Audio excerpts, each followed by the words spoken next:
भोजपुरी, तो रात दिन ऊपर में रहता था, तो इतने चिल्लाता था कि सबको सोना एकदम अथी कर देता था। बोलते थे भी कि क्या पापा पापा करते रहता है, किसी को सोने नहीं देता है। तो बहुत खरुआ करके बोलता था कि तुम लोग सो। एक और आगे डेरा था, उसमें चला गया। जब पहली बार चुरा के आया, इसके आंखों में खुशी की आंसू थी। हमारे पास फ़ोन लगाकर ये जो है कि रोने लगा। हम कहे कि रोते क्यों, खुशी के आंसू है, चूँकि हमारे पास उतनी पूंजी नहीं थी कि मैं व्यवस्था नहीं दे सका। माध्यम से सूर्य संग्राम के महामंच पर औरंगाबाद जिला का सूर्य नगरी के नाम से इन्होंने जब संबोधित किया, वहाँ मनोज तिवारी जी पहुँच गए और पकड़ भी लिए हुए। उन्होंने कहा कि अनुग्रह बाबू की धरती है से आयल बाड़ू, तो कुछ अच्छा करके। चोरी हो जाता था और साइकिल चोरी होने के बाद भी आज फ्लाइट से मुंबई लैंड करता है, तो क्या बिहार के लिए बताइएगा? देखिए, साइकिल तो ये बात सही है, चूँकि कोचिंग करने जाते थे और दीपावली का समय था, महाराजगंज में मेरा साइकिल चोरी हो गया। माता का आशीर्वाद से ही पुत्र आगे निकलता है, और जब माता पिता का आशीर्वाद अच्छा रहेगा तो कहीं न कहीं बिहार के लाल तो कमाल करके ही दिखाएगा। सबसे पहले स्वागत है मेरे चैनल में। बहुत बहुत धन्यवाद आपका भी मेरे घर आने के लिए, इंटरव्यू के लिए। हम लोग बहुत खुशी हैं कि आज मेरा बेटा अंकित कुमार सूर्य संग्राम के महामंच को प्राप्त कर विजेता के पंक्ति में खड़ा है।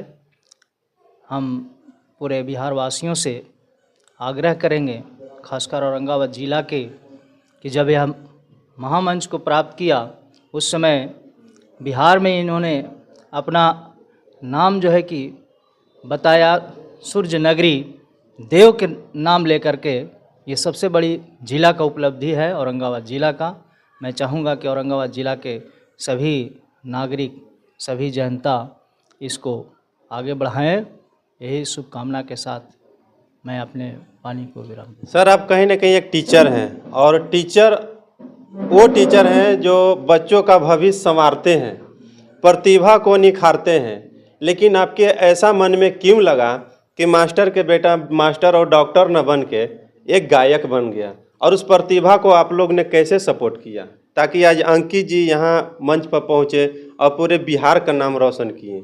मैं बच्चों को प्रेरित हमेशा करता हूँ, अपने विद्यालय में भी लोगों को बताता हूँ। सबसे पहले तो हम लोगों को ट्रेनिंग में बताया गया है समावेशी शिक्षा के बारे में। उसमें बताया गया कि हर तरह के बच्चों में एक टैलेंट होता है। According to John Milton, every man has a talent. प्रत्येक व्यक्ति के पास कुछ न कुछ टैलेंट है।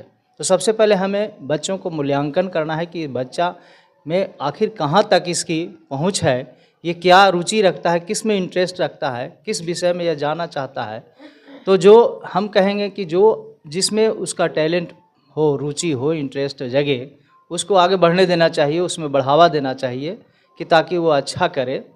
और मैं समझता हूँ कि डॉक्टर और इंजीनियर के पीछे लोग भाग रहे हैं पढ़ाने के लिए, लाखों रुपया खर्च करते हैं। तो उससे अच्छा तो जो है कि वो समाज को कुछ देता तो नहीं है। डॉक्टर बन कर के चला जाएगा विदेश, इंजीनियर बन कर के चला जाएगा और अपने समाज में तो कुछ करेगा नहीं, अपने ज़िला का नाम नहीं करेगा, अपने अति का नाम तो उसका रोशन नहीं करेगा। लेकिन जब एक संगीत के माध्यम से सूर्य संग्राम के महामंच पर औरंगाबाद जिला का सूर्य नगरी के नाम से इन्होंने जब संबोधित किया, वहाँ मनोज तिवारी जी पहुँच गए और पकड़ भी लिए हुए। उन्होंने कहा कि अनुग्रह बाबू की धरती है से आयल बाड़ू, तो कुछ अच्छा करके दिखावा। और इन्होंने करके दिखाया। जो भी इन्होंने गाना गाया वहाँ एक इतिहास बना दिया। जानते हैं माता जी हैं, माता जी अभी देखिए खुश नज़र आ रहे हैं क्योंकि इनके पुत्र जो हैं ऐसे कारनामा कर दिए हैं भोजपुरी में कि भोजपुरी के संगीत के दुनिया में नंबर 1 पर पहुंचने जा रहे हैं अंकित जी। जानना चाहते हैं क्या आप अंकित जी को कैसा ऐसे राह दिखाए थे कि पढ़ाई में रुचि छोड़कर संगीत की लाइन में चले गए? हम तो इसको रुचि नहीं दिए थे, लेकिन यही सूर्य भगवान जब रखाते थे तो जिस दिन विसर्जन था उसी दिन कुछ इसके साथी लोग थे तो कहा कि अंकित तुम गाओ, और उसी दिन ही गाया और इसको सुने गाना, और उसी समय से ही वो गाने लगा गाने लगा तो अगल बगल के सुनते थे तो बोलते थे कि अंकित गा रहा है, अंकित गाते तो इसको मन में हौसला बुलंद होता था कि और अच्छा गाएंगे तो और नाम होगा। लेकिन हम लोग इसको राह नहीं दिखाए हैं, ये अपने आप को रास्ता चुना है और अपने आप संगीत में गया है कि करेंगे तो हम संगीत ही गाएंगे। अच्छा, लोग कहते थे कि भोजपुरी में खराब है, भोजपुरी को कुछ लोग खराब नाम दे दिए थे, लेकिन भोजपुरी में अश्लील होता है इसलिए आप नहीं देखते होंगे। लेकिन जब आपके पुत्र ने अच्छे गाने से प्रस्तुत किए और प्रस्तुत हो गए तो आपको कैसा लग रहा है? अब भोजपुरी कैसा लग रहा है? अच्छा लग रहा है। भोजपुरी तो रात दिन ऊपर में रहता था तो इतने चिल्लाता था कि सबको सोना एकदम अथी कर देता था। बोलते थे भी कि का पापा पापा करते रहता है, किसी को सोने नहीं देता है। तो बहुत खरुआ करके बोलता था कि तुम लोग सो। एक और आगे डेरा था उसमें चला जाता था, उसमें अपना लेकर के जो होता है बिंजू वो बजाते रहता था, हारमोनियम वो बजाते रहता था। और वहाँ से आता था, ना खाने के ठीक रहता था ना नहाने के ठीक रहता था, और वही में लगे हुए रहता था। कहते थे कि इससे तुम्हारा चल जाएगा, तो हाँ हमको यही से चल जाएगा, तुम लोग को जो करना है से करो। हम लोग क्योंकि इनको लगता था कि मेरी प्रतिभा को निखारने के लिए अभी कोई नहीं है, नहीं है। लेकिन जब मेरी प्रतिभा निखर जाएगी हाँ, तब लोग देखेगा। देखेंगे।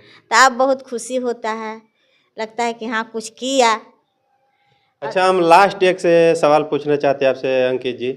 आप जिसका साइकिल भी चोरी हो जाता था और साइकिल चोरी होने के बाद भी आज फ्लाइट से मुंबई लैंड करता है, तो क्या बिहार के लिए बताइएगा? देखिए, साइकिल तो ये बात सही है, चूँकि कोचिंग करने जाते थे और दीपावली का समय था, महाराजगंज में मेरा साइकिल चोरी हो गया था उस समय।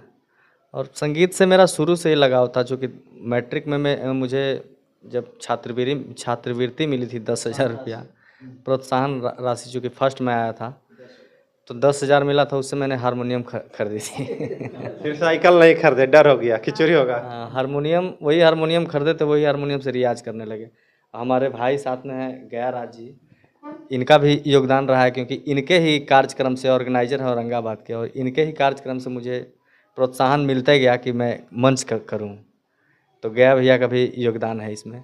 क्या कहना चाहिएगा? अब तो पूरे हिंदुस्तान देख रहा है, पहले आप गांव घर नहीं देखता था, लेकिन अब अंकित जी को पूरा हिंदुस्तान देखा। बहुत खुशी हो रहा है। और जब ये मुंबई गए तो मैं मुंबई ही था, मैं कॉल किया तो कोई दिक्कत भी हो, परेशानी हो तो आप मेरे पास आ सकते हैं। तो बोले नहीं भैया कोई दिक्कत नहीं है। शुरू से जब से स्टेज कर रहे हैं हम एनी टाइम गाइडलाइन करते हैं, कोई भी दिक्कत हो तो हम पूछते रहते हैं। बोलिए, हर पर डे जब तक ये रहें सुर संगम वहाँ होटल में, जब तक मैं इनसे कॉल से बात करते रहें, कोई दिक्कत हो परेशानी हो तो बोलते रहिए, बोलिए, इनको हिम्मत देते रहें। और खुशी है कि आगे बढ़ेंगे। पवन सिंह का जो चांदनी फिल्म में था उसको शूटिंग करवाने वाले प्रोड्यूसर यही थे। आपका शुभ नाम क्या हुआ? मेरा नाम गया राज हुआ। अभी हम 3 पिक्चर किए हैं, एक बालूघाट किए हैं और वो रिलीज हो चुके हैं। बालूघाट ये जो बैजू जी का था, बैजू यादव जो बारून से बिलोंग करते हैं, देखिएगा, जंगी बिघा से बिलोंग करते जी हैं। हाँ।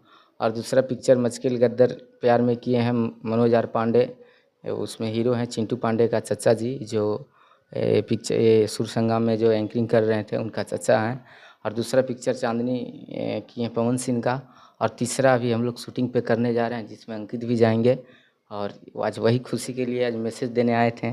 आज आप लोग से मुलाकात हो गया और बहुत सारे चैनल का सॉन्ग करने वाले हैं। चलिए, ऐसे ऐसे लोग का आशीर्वाद रहेगा तो जरूर अंकित जी आगे बढ़ेंगे।